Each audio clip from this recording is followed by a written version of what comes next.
Welcome to the second episode of From the Bunker. This is golfer game, Josh, and I'm here with my favorite golf buddy in the world. These 2424, what up? And we're doing a little live podcast recording tonight. We are on TikTok Live, so if you hear us shouting some people out or answering comments, that's where they're coming from. You can find us on TikTok, From the Bunker Podcast, D's 2424, and Golf the number 4 game. We appreciate all the listeners from last week, and now we're into episode 2.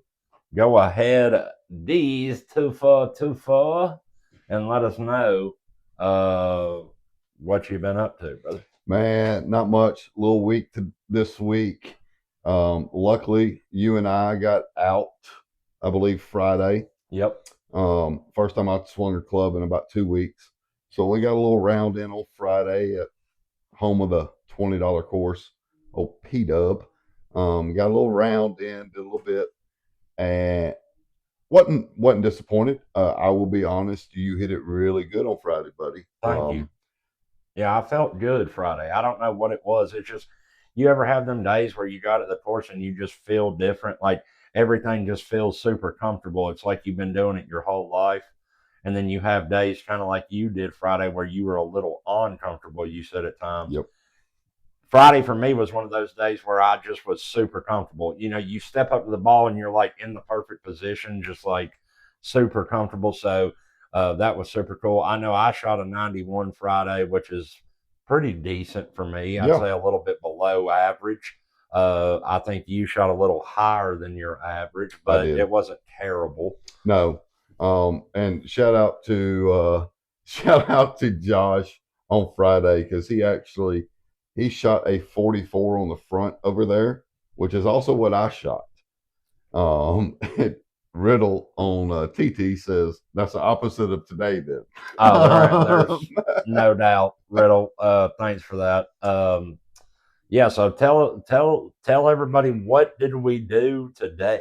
So today we finally got linked up with my boys from Lock, Loaded, and Goated, and we did the first podcast versus podcast duel. Yeah. So what we did today was their guy, Tony Pardue, we call him TP. He played against Josh. I caddied for Tony, and Jeff Riddle Jr. from their podcast caddied for my man Josh. And I want to give a big shout out just real quick. I know Tony's not here to speak for you, but I'm going to speak real quick for my boy Jeff. He went above and beyond. And if you're not following Lock, Loaded, and Goated, he's the stat guy. Go check him out. But he went above and beyond. Man showed up, came to the cart, right off the rip, hands me an embroidered towel with my initial in it. Okay, just to start the day. Then the man's reading putts left and right, D's. I don't think he gave me a bad read all day. Okay. Then we go out to dinner. The man takes care of my dinner, says this is what I do for a winner. I love the man. World class. I appreciate them guys coming out. We had a hell of a time. How was your experience with Tony today? My experience with old TP was really, really good. So I say that we set this thing up, been setting it up for a while, and Riddle called, and I talked to Riddle quite a bit. Hey, Tony is going to need strokes. And I'm like, okay, like how bad is this going to be? Because I play with Josh all the time. And he's like, Tony's going to shoot like 140. And I'm like, all right, so we get the first tee box, little inside info here. You'll see this when we release it on the tube. But doing 2 strokes a hole. After 9, if we need to adjust it, we'll adjust it. But on the driving range, I'm watching Tony hit. And I'm like, okay, there's a little over the top, but I think we can deal with this. And potential, a ton of potential. So there was potential, and I'm like, all right, I'm gonna help him aim. Not gonna try to fix a swing. I'm just gonna fix some aim points. And it was a great day. I mean, I laughed with Tony. He had a blast with not just me, but we had Little Man with us. Yeah. He laughed at Little Man. We did get to see a hot dog trick that might be why Josh might love Riddle. Yeah, I'm not for sure. There's no maybe about it. That is the fact. So, but no, great day. It was not a beautiful day for golf. It was mist and rain, 48, 50 degrees, windy. not a good day, but with the company we were in, including Riddle being on the other side, Josh being there, of course, as much as I play with him, and then having TP in there and the wives out there, it was pretty damn good. Yeah, So it was an epic day. I don't want to give too much away since we're doing the podcast, and I don't want to put too much of it out there, but you guys will see we got some epic content. Shout out to those guys from Lot Loaded and Goated for being good sports and doing it. It was awesome having, of course, Dee's there, Heath there. I mean, Heath's a vibe in himself. For how old is he? he's 8. For an 8-year-old kid, he's like just I don't know. He's pretty cool. I, And, and then of course Roe and Riddle's wife was there. It was just a great day, and I want to give a big shout out to Smyrna Municipal Golf Course. I believe the guy's name is Scott. I'm yes. 100% sure it's Scott. Scott down there at Smyrna, he went above and beyond to make sure the day happened for us the way we needed it to happen, and they even comped our green fees and since we were coming there to film so much content. So big shout out to them. Yeah, they did. Smyrna's a great place that I used to grow up playing. It's a muni. Not going to say it. I mean, it is what it is. Far as a good muni, go out there, get swings in. Can be a little challenging. It's a great layout. I like the back better than the front when you go across the road, but it is what it is. It's just, I mean, front's a lot of side hill lies, above your feet, ball below your feet. I love it. It's a great little muni track down there in Murfreesboro. Love to go play it. Those guys are world class. I love it. I'll always try to play it as much as I can when I can get back home. So it was absolutely cool.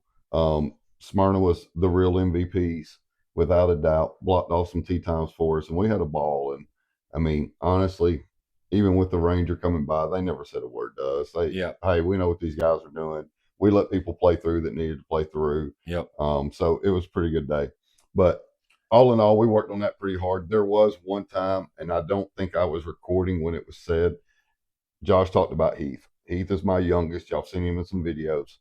We're walking up today. We're on 10, and Tony duffs a shot, and then he duffs another one. Well, when he duffs the second one, Heath is behind us walking up.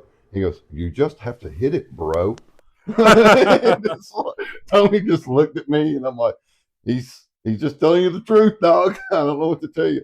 Yeah, But the kid has a sniper fire with the comebacks. Um, I wanted to just say real quick, this will be coming out, everything that we're talking about. Like I said, we don't want to give away too much because we are, putting all the content out. But we will be posting 9 holes on the From the Bunker podcast YouTube page. And then we'll be posting some on TikTok as well. And then we'll also be having 9 holes come to you from the Lock Loaded and Goated YouTube page. So head over to YouTube, make sure you're subscribed to Lock Loaded and Goated, and then From the Bunker podcast, both of those on YouTube, and keep an eye out for this. We'll definitely be keeping everybody updated. We're going to start editing it tomorrow, so we're going to get this out as fast as we can. But I just wanted to throw that in there. great. And like we said, we appreciate everybody that was available today and they come out and hung out with us or let us play today. Huge shout outs. Riddle and I only played on par threes, and they could play one caddy shot per 9 if they wanted us to play. So it was the first time I've been on a golf And course. we used them. We used every one of them. It's the first time I've been on a golf course and swung a club every 2 hours. Let's put it that way. It's about what it felt like in between shots. It was a different feeling, but it was pretty cool. But other than that, like we said, y'all will be getting this content, get to see all this. This week in golf was probably, well, it's not probably, it's the single most largest item that's ever been released. Let's just put it that way. The Internet Classic was this week. Internet Invitational, yeah. So the first 2 episodes have dropped. First was on Bob Does Sports page. The second one was Foreplay. It was on there. And then tomorrow it drops again at 1:00 Eastern on Bob Does Sports for the 3rd round. Yep. Dude, this has been pretty cool to watch. I'm gonna be honest with you. Yeah, there's 6 episodes in 6. Yeah. total. So there's 4 more left. 6 or 7. I know it's going back and forth between Bob Does Sports and Foreplay Podcast. And then the last episode, they started their own channel for the Internet Invitational, and the very last episode will be on that. But man, I'm excited about it because I think it opens up the door for more people like us. Like, you know, your our the smaller creators, I think, are going to benefit from this. Not only does it bring more attention to, you know, social media golf, but at the same time, they had some people in that are lower on the totem pole. It wasn't just all the top guys. They had like DOD King in there. Yeah, he's popular, but he's not as popular as some of the guys that they could have had instead of him. No, I agree. So I think they did a good job with it, and I think it's huge for social media golf in general.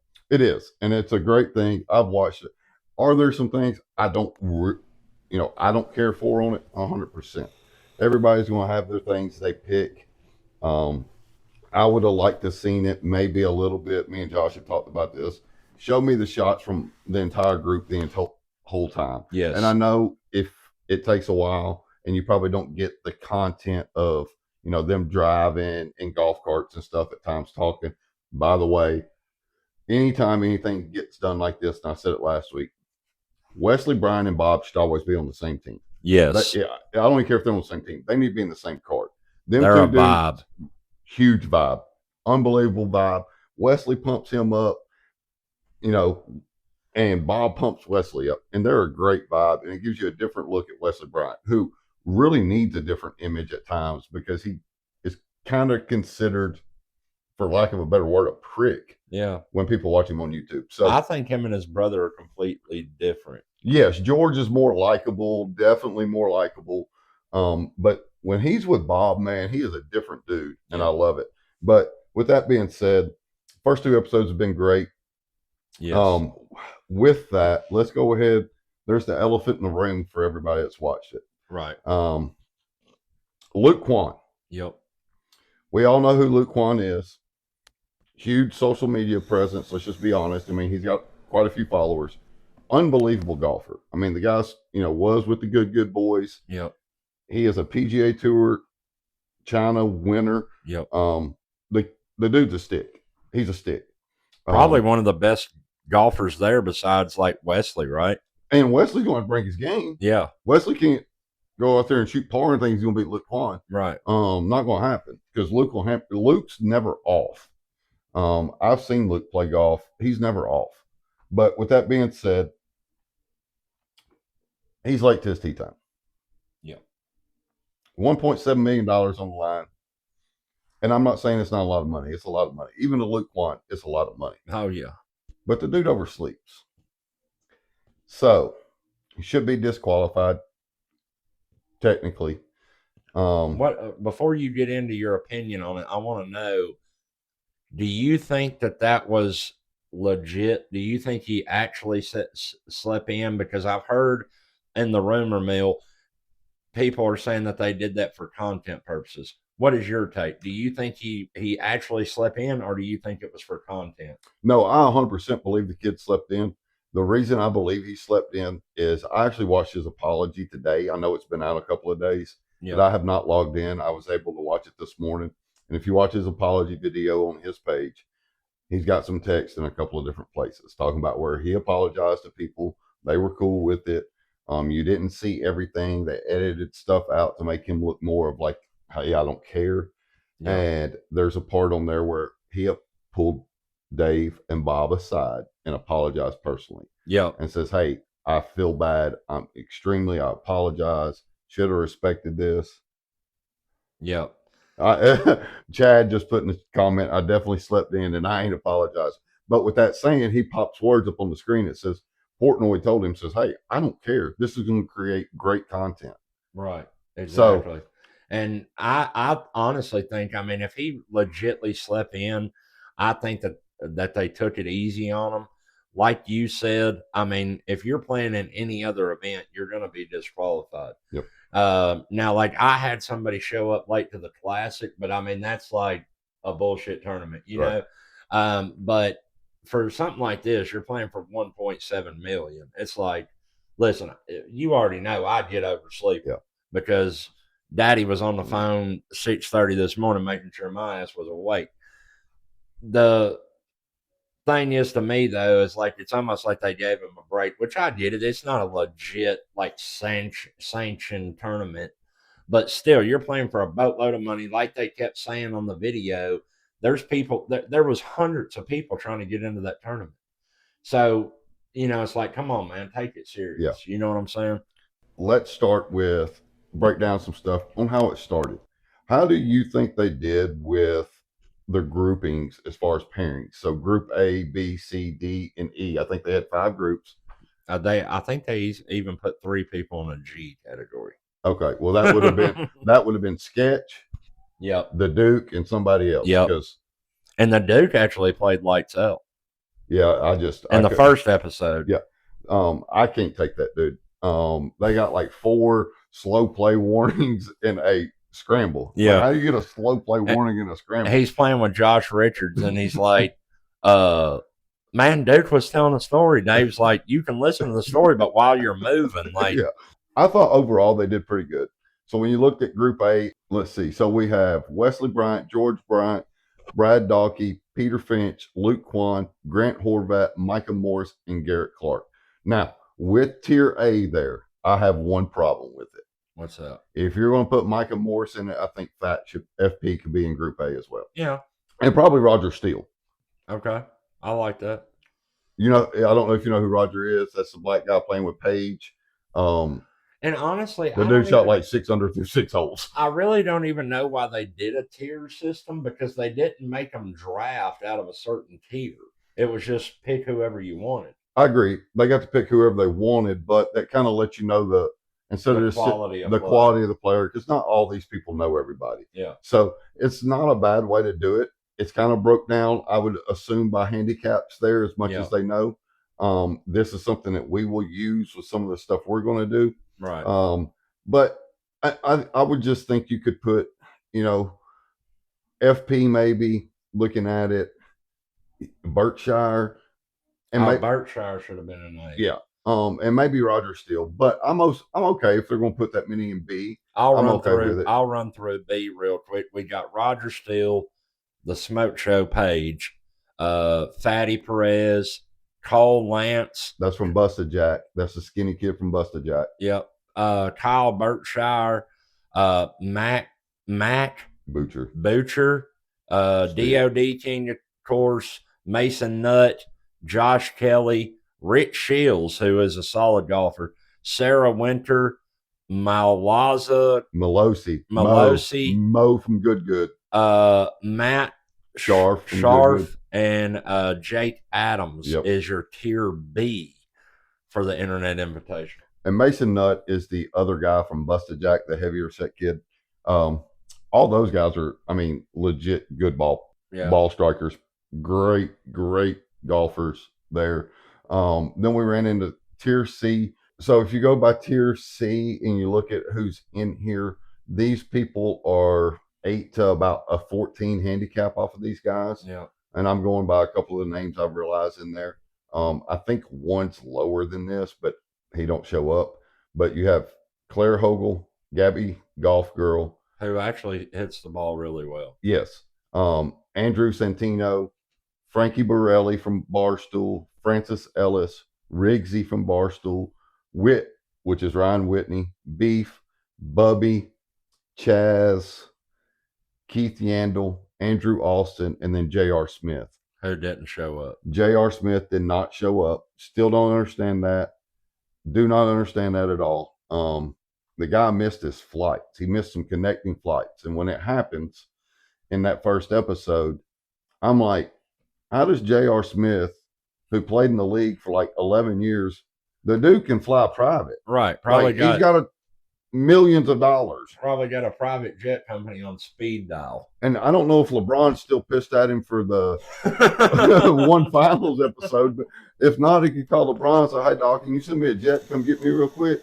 Because LeBron would have been cool with it. LeBron would have been cool with it. So I just I don't know. I don't know how in the hell the dude can't fly private, but whatever. Um, but some really good golfers there too. I mean, um, Anybody in that group that you think should be lower or higher? I would think if Jr. was there, just because he played at North Carolina A&T, I watched some of his stuff. I'm not saying he's great, but he's an athlete. He's figuring it out. With that being said, I would go with probably Witt. Witt could be a tier B guy. Ryan Whitney's a pretty good dude. Yeah. He plays extremely well during this too. Yes, he So does. far he's played pretty well. So political reasons. Well, I can see Jr. saying that he's hung out with LeBron. I did not know Yeah. that. Well, he's hung out with LeBron long enough. He's probably got some stupid political reasons. So that is what it is. Moving into tier D here, we had cold cuts from Bob Does Sports. I like that. D- Daltush, Nade Shots, uh, Bob, Robbie Berger, Trent Ryan, and Coach John Gruden. Now, I just got to say one thing about Gruden. I've watched about 15 minutes of the second episode, and he has a pep talk in that episode, like he's giving a halftime speech in the locker room. He had me ready to go run through a brick wall. Oh, the greatest line in that whole speech, and he is great there. I'm not going to say. He says, y'all are all this guy on Luke Quan about sleeping in the morning, but we just got beat this first round session, so y'all slept in too. Yep. And I could see him in a locker room right now saying that to somebody. Absolutely. I could see him walking up to old, who was his quarterback in Oakland, Rich Gannon, or maybe Charles Woodson. Say Charles got beat on a touchdown. I could see him saying it. Tier D, nothing wrong with tier D in my opinion. Cold cuts might not be playing as well as I know he's gotten that handicap down at some point. Nade shot is absolutely a vibe, dude. But Nade shot was a vibe, absolute vibe, unbelievable. Some of the stuff he says. So if you haven't watched it, watch it. It's great. He is a vibe. He talks about getting some stuff from his wife and all this. They're like, this comes out 4 months from now. He goes, well, I'll get it then. It's great. So tier E, we're going to go through Chandler Hallow, Paul Bissonnette, and the Jet. The Jet's the camera guy for Bob. Yeah, and the Jet actually played really well. The Jet should not be in tier E. If you go off watching him play, that dude is, I'm going to be honest with you, he's the second best golfer at Bob Does Sports from what I've seen so far. I mean, honestly, the kid hits it well. He hits it great. Tier F and tier F is PFT and Josh Richards from the BFF podcast over at Barstool as well with Dave and that chicken fry girl. Yeah. And then tier G is Sketch and the Duke. Those guys, we kind of know what they are. And let's be Chandler Hallow and Paul Bissonnette's not great golfers at all. We know that. They're not there for that. They're there for content, the vibe, what they do. But overall, I thought they set it up pretty well. Yes. I mean, the event looks amazing. Like they have, first of all, Big Cedar Lodge is world class. That's why it's at the top of my list to go to dream destinations. And then as far as the way that they set everything up, like they got it set up. It looks like a PGA Tour event. They've got the big whole signs out there. They've got the backdrop Internet Invitational things. Like when I went to work the Simmons Bank Open, like they had that shit for the Simmons Bank Open. Like, I mean, it's set up like legit like that. Well, B and Chad didn't come play with us today in our match. That's who was supposed to bring our banners and signs. So they kind of hurt the content there today. It was a little rainy, so the princesses couldn't get out. But with B and Chad not being there, that's why we didn't have banners today. Oh yeah, we were going to get banners. Oh yeah, we were going to have it all. But next time. And hey, and if you keep playing golf like you did today, maybe Riddle will take you to Big Cedar Lodge on him. I mean, Daddy Warbucks over there, so he might just take you out that way. That's funny. That is funny. Real quick, I'll run through and let y'all know we touched on it, but of course, episode 1 came out on the 27th of October on Bob's channel. This past Thursday, the day before Halloween, episode 2 came out on Foreplay.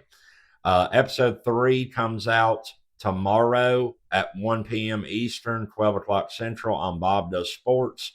Episode number 4 comes out Thursday the 6th on Foreplay at 1 p.m. Eastern.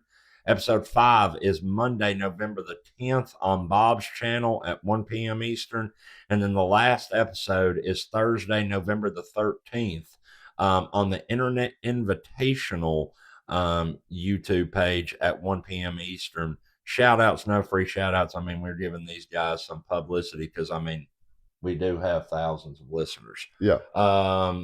I seen something else a second ago. While he's looking for that, to break it down a little bit easier for you guys, it pretty much goes Monday, Thursday, next 2 weeks. Yes. It just alternates channels. It just alternates channels. I seen something a second ago that had the format breakdown. Okay, so they played first round, they played 9 holes, or first episode's 9 holes of scramble, 9 holes of alternate shot. Unbelievable format. Great idea. The winning teams, 24 players off of that is what we will see tomorrow. They go into the next part of the tournament. So if whoever won, which was Team Orange, which was Riggsy's team, those 24 players advance. And the other people got eliminated. They're eliminated. So they're back on. They're back at the airport trying to rub elbows with J.R. Smith and see what what Southwest flight got, delayed. Too political. Yeah, too political and delayed. Still don't know how that guy. How does he not fly private? It's crazy. There it is. So day 2, it was 2 teams of 12 session. Let's see. And though they played Paynes Valley first. So they actually split it back up because they start out in 2 teams of 24. After session 1 and 2, 12 people get eliminated.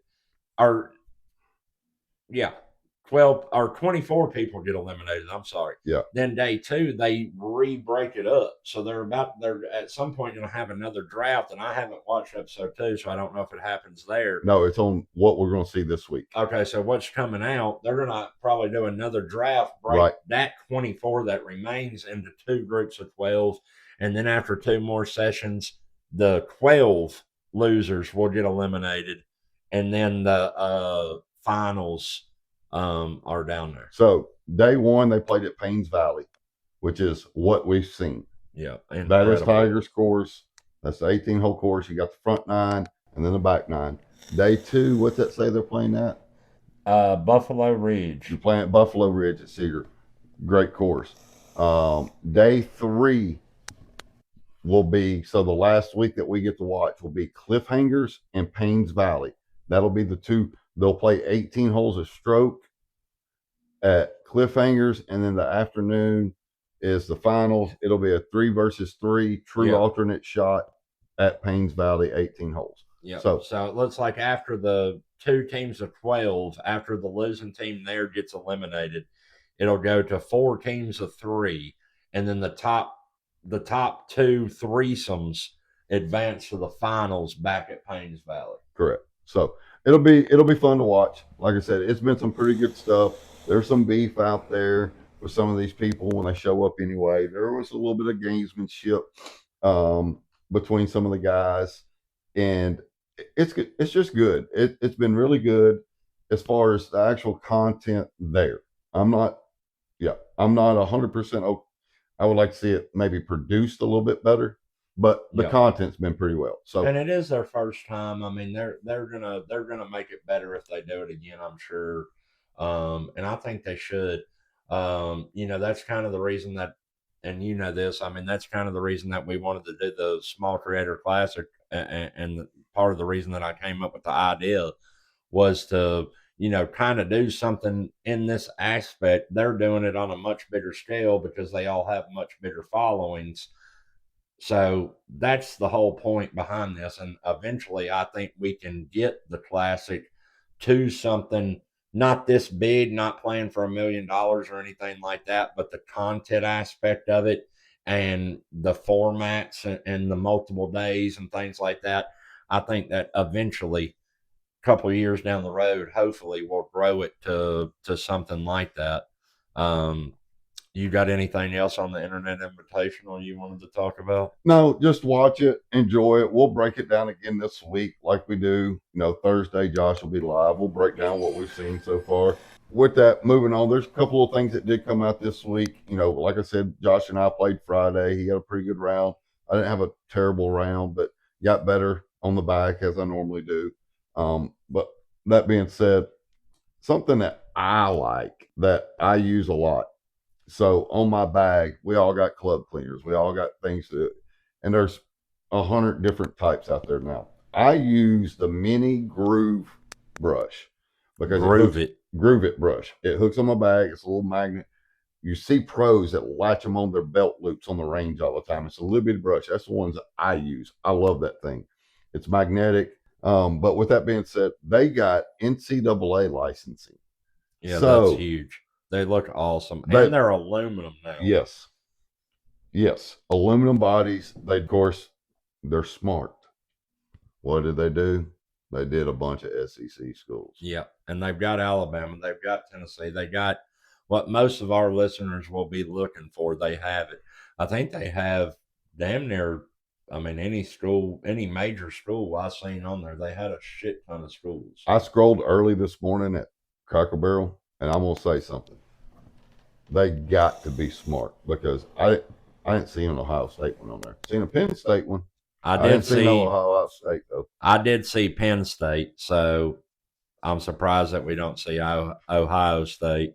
But, yeah, epic deal. I think that they'll sell the shit out of them. I'm definitely getting one. They're like $22. I need a new one anyways, and what better than an aluminum Alabama one? So another shout out, no free shout out, but Groove it. We know you're listening. Holler at your boys. But pretty cool little product out. Like I said, I wanted to buy one. I hadn't bought one because I was told Christmas is too close. I got family members that need to buy Christmas gifts. Pretty good little Christmas gift to give me. Great stocking stuffer. Great stocking stuffer.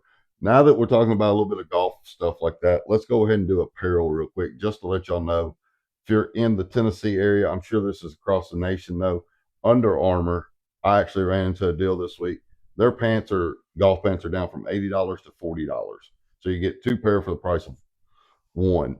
Go check it out. If you don't wear Under Armour pants on the golf course, if you need pants, they're great. Yeah, they're unbelievably great. I love Under Armour pants. They're comfortable as all get What's out. Up, so they do have a big sale going on right now. Yeah, and as always, quick shout out. I've got it on tonight. Sandtrap Golf, sandtrapgolf.com. Use code GolferGame. I've got the Masters Green Sandtrap logo polo on. I've got the what do you call this?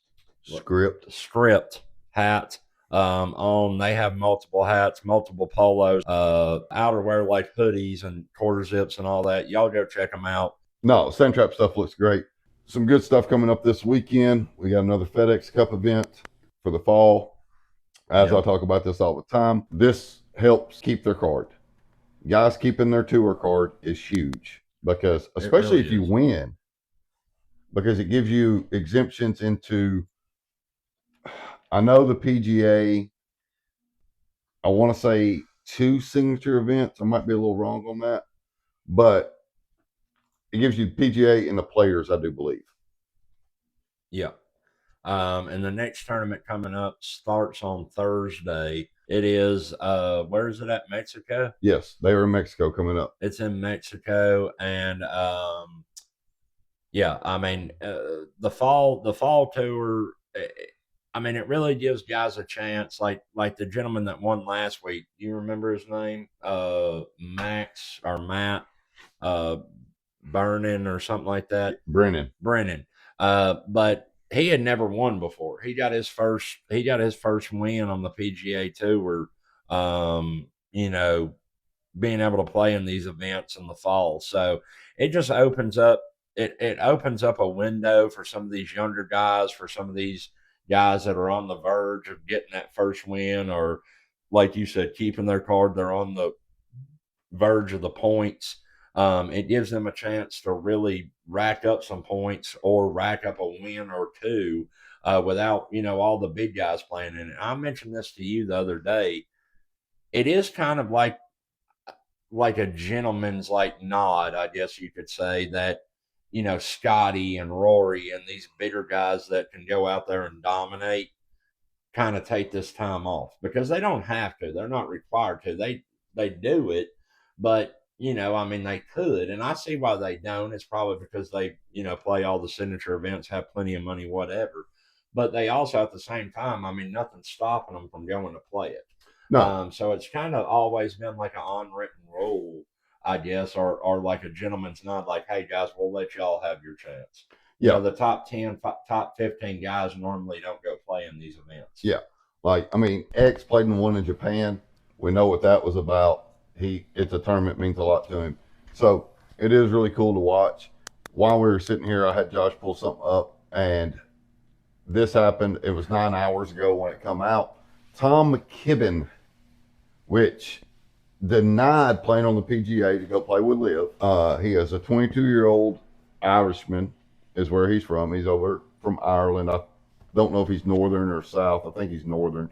But he won the Hong Kong Open this weekend, which what that does is gives him an invite to the Masters in 2026. A guy gets 0 world ranking points because he plays on LIV, just got an invite to the Masters. That's incredible, and I love to hear it. And I think, I mean, me and you both agree on this. We both think that LIV golfers should get world rankings, or they should do something to be able to get world rankings. But I think this is awesome. I think that it's super cool that you know he's got a chance to go rack up some points for the damn Ryder Cup.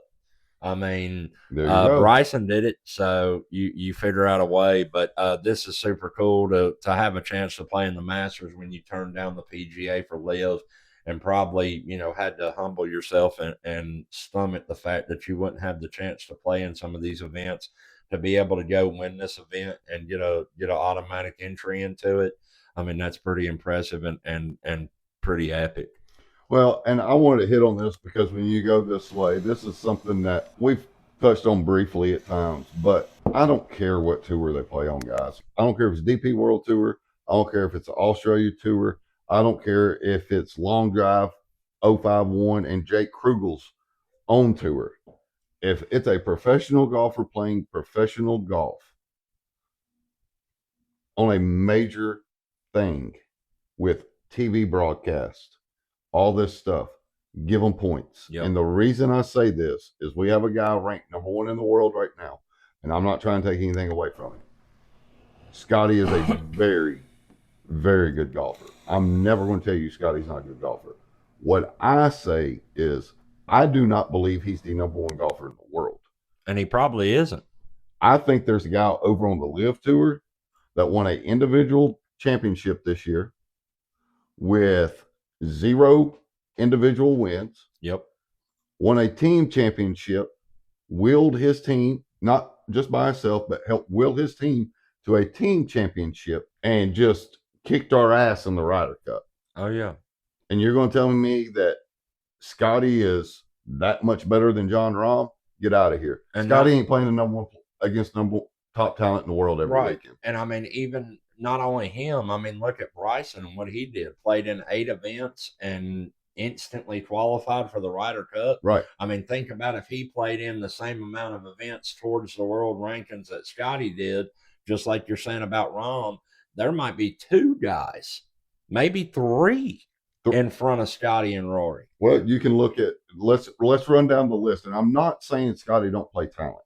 I'm not trying to say that. I'm not trying to knock anybody on the PGA Tour. What I'm trying to say here is Tiger's run is better than Scotty's because Tiger played the best in the world every single weekend. Yep. He had to. Scotty don't have to go play John Rahm. He don't have to go play Terrell Hatton. He don't have to play Bryson. He don't have to play lefty. He don't even have to play field. Yep. Not to mention the guys that are on that tour that are young and playing good, like Joaquin Neiman. Right. Tiger's not playing, or Scotty's not playing the best guys every weekend. Yeah, and I mean, let's be realistic. And I mean, if you don't believe this, you're crazy. I know you do. But I mean, Scotty's got a long way to go to touch Tiger. Oh, he A does. long way to go. I think he's got to be the ranked number one in the world till like 2032 or some shit. The Scotty ain't past gonna play Tiger's golf that record. long. Yeah. Yeah. And Scotty ain't gonna play golf that long. Pull up the world golf rankings real quick. We're gonna go through the top 10 of here, and I'm gonna tell you who I think is John Rahm. Like, where do we rank with the top 10? We'll use Terrell Hatton, John Rahm, and Bryson just for the sake of this argument here. So our number one player in the world is Scotty. Number two is Rory. Number three is Xander. X is good though. I give X his credit. X is good, and when he had to play Rahm in the Ryder Cup, straight up, he got him. He got him. Yeah, but Rahm wasn't playing his best golf. Let's be honest. But Russell Henley, Rahm destroys that cat. Yeah. Bryson destroys that cat. Yep. Terrell Hatton probably beats him. I think Bryson and John would be 1 and 2. I think John would be 1, Bryson would be 2, Scotty would be 3, Rory would be 4. Now, Fairway Jesus, I like Fairway Jesus. I'm gonna say Rahm wins that, but I'm gonna give Tommy. I'm gonna say Tommy deserves to be in the top 5 there. I'm gonna say he deserves to be in top 10. Oh yeah. But now we get to looking at JJ Spawn. Get out of here. Yeah. I like JJ. No way in the hell. If that's the number 6 player in the world, and Scotty, that's some of Scotty's best competition. I just named you 3 guys on LIV that beat him every time. Oh yeah. Just go down here to 10, 11, 12, 13. Who is 10? Colin Morikawa. Get out of here. Victor Hovland's 11. Get out of here. Ben Griffin's 12. Get out of here. Harris English 13. Get out of here. Captain America Keegan Bradley 14. He's going to be 20 to 25 if the LIV guys are in there. Yeah. Now, some of these other guys, JT, I think Rombo destroys. I think Bryson and JT is a good match. I think Terrell and Bryson or JT would be a good match. We had a comment real quick that says, what rank is Rahm? Rahm don't have a rank. He don't have a rank. They don't give the LIV guys the World Tour points. That's what we're saying is if we could get, or if they got world ranking points, there's no way that John Rahm's not probably the number 1 or number 2 golfer in the world, and Bryson's the other one. Yeah. And the other side to that, and I give Scotty his credit. I give him his credit. He wins with who's there. And he has put together a good run. Oh yeah. But yeah, we're not taking nothing away from Scotty. No. We're just saying if all the guys, and that's the big deal, is like, who gives a shit if they want to make another tour? There's 9 football leagues. Only one that's cared about really is the American Football League. But you could still give them the world rankings. You could still, there's got to be a way. They've got to come together and play some events together or do something where these guys can be included in the world rankings, even though they want to go play on another pro circuit. So, yeah, and what happens is your guys over there in Europe, they do get, like, Terrell Hatton's ranked in the official world golf rankings because he plays on the DP World Tour. So, because he plays on the DP World Tour, he gets points. Those guys that play on LIV are not banned from the DP World Tour, which don't make sense. It's pretty much the PGA anyway. It's the PGA of Europe. Yep. So with that being said, but how do you not? It's just stupid to me that you can't get LIV points. I understand they're playing 54 holes. Guess what? So does the Champions Tour. So don't give me they're not playing true. Yeah. You can tell me they don't play a cut. Guess what? Neither's Champions Tour. Here's a good question. We got a question in the comments on our TikTok live stream. By the way, podcast listeners, we do a TikTok live 2 nights a week, Sundays at 8:30, Thursdays at 8:30. But we got a question here. How long does LIV hang around? Forever. Yeah, they've got endless money. It's endless money. They've got billions. He's got billions in oil underneath the sand. Yeah, it's going to be as bad as we wish that it would either. I don't mind that it hangs around. My issue with it is exactly what we're talking about. We've got to figure out a way to bring these guys together, like some people in the comments have said, and like I've talked to you about, have a couple events where they come together and play, and that's how they get in the world rankings, or some way to add them into the world rankings and play some events, collab style events, where these guys can play against each other. Because at the end of the day, we all want to see the best go against the best. And if you're a real competitor like Scotty, like Rory, like Xander, these top three guys, you shouldn't want an easy way to the top. You should want to play. I guarantee you, Tiger, when he was when he was number one, he wanted to go up against Phil, wanted to go up against John, and all these guys that were, VJ Singh, yeah, Ernie BJ Singh. Els, He wanted to go up Freddie. against him because he's a competitor. Yeah. You want to go up against the best of the best. You don't want an easy win. So I just think that they've got to figure it out because, like we both just said, Liv's not going anywhere. They've got endless money. They'll stick around for however long they want to do it. But they've got to figure out a way to do something where it comes together, or they get rankings without coming together, or something. So I'm gonna go ahead and say right here, I don't disagree that their model's gonna struggle. This is what I will say. They are very smart. And the reason they are smart is because look at what they have done with the internet creators on YouTube as far as Bryson, Grant Horvat. They're giving Wesley Bryan an open invitation because he got banned for going to play in the LIV duels or whatever it was, creator thing that really didn't have anything to do with LIV, but just in front of a LIV tournament. And the PGA banned him for 2 years.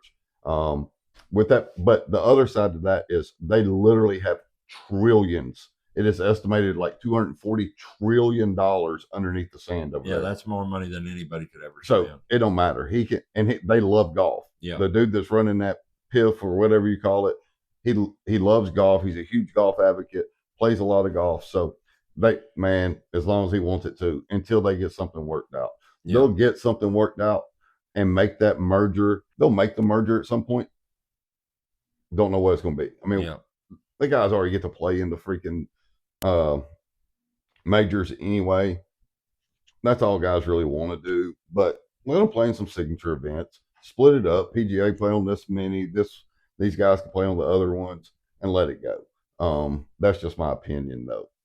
I'm just a little guy sitting in a room talking on a TikTok Live. Well, you mentioned it. My thing with LIV is they've really, really leaned into the social media side, and I think that's what their target audience is, because most people that are PGA fans, I mean, the majority of them, I'd say 60 to 80%, are the old school golf guys. They're trying to get the new generation of golf fan that's came around since 2020, that's leaning into the YouTube golf, that probably don't even care about world rankings or know what they are. They watch Grant, they watch Wesley, and they watch these guys in the Internet Invitational. So they're really leaning into that. Like you said, they've got guys. I mean, you've got Phil doing YouTube now. You got Bryson doing YouTube. You got a few of their other guys doing YouTube.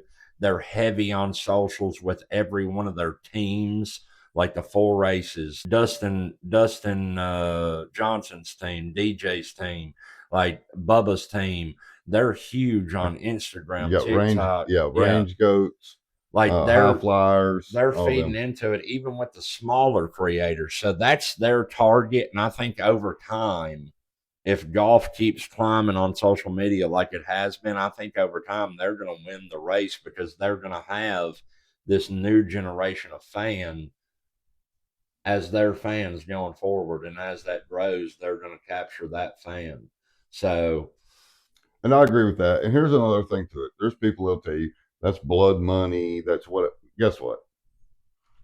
Turn on your TV, watch a PGA Tour event, and tell me how many times you see the name Titleist come across your screen, or Callaway. They're huge companies. I mean, Callaway literally owns Topgolf.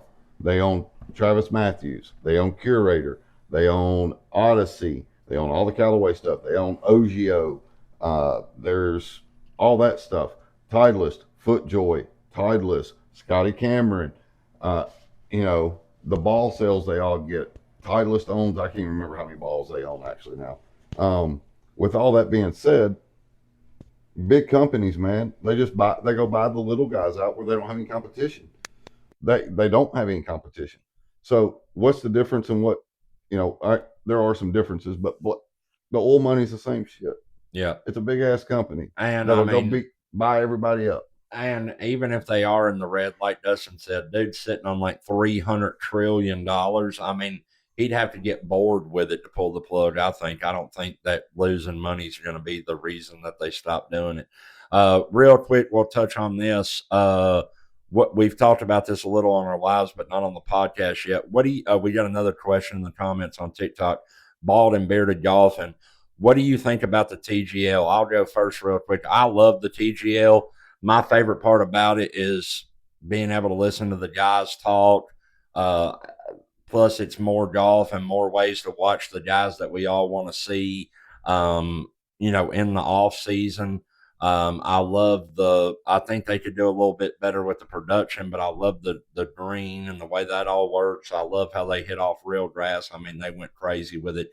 I like it a lot. I think I like it a little bit more than Dustin, but I'll let him tell you what he thinks. I like it because of the commentary. I like the hot mics. Let's talk let's talk about something else. Y'all want to talk about losing money? Did not turn a profit. Did not turn a profit. Of course, they got a $40 million facility. And they told what that cost to build. But anyway, with that being said, I love listening to guys on the hot mics. I could care less about them hitting into a large screen. They have made some upgrades that are supposed to be way better. Courses are supposed to be way harder this year. It's supposed to make the guys actually have to make decisions. Last year, get up there, hit a driver, hit the fairway, hit a wedge, see who can put it close, and let's go put it out. And from what I've seen, they've made the graphics a lot better. I know they made the green like 30 foot bigger and put like 10 more hole locations on it. But I seen a side by side of showing a picture of the screen and what it looked like last year and this year. And the graphics, I mean, are upgraded tremendously. You can tell that a year off has really helped them. And I think the TGL stick around partly because Tiger's involved with it. I mean, most of anything he does, is going to work. On top of that, Rory's a big deal with it. They're both playing in it when they can. The guys that they have are some awesome guys to watch and listen to. But I will throw this out there. Wouldn't it be great to see if they add some of these expansion teams to the TGL? The players could actually make a breakthrough, and I think the one that would hold them up would be Rory. But the players could decide to bring some of the LIV guys over to the TGL to play. That would show the PGA Tour that these guys want to play together. What do you think about that? I'm going to answer long drive 051. Supposedly Tiger is playing in the PNC with Charlie. He's already getting there. He said he'd be playing first week of December. So everybody's preemptively thinking if he don't do anything stupid, he'll be playing with Charlie. Yeah. But I like what Josh said there about the TGL, but I've got it different. I think what they should do is split these teams up. If you want to grow it and you want to see great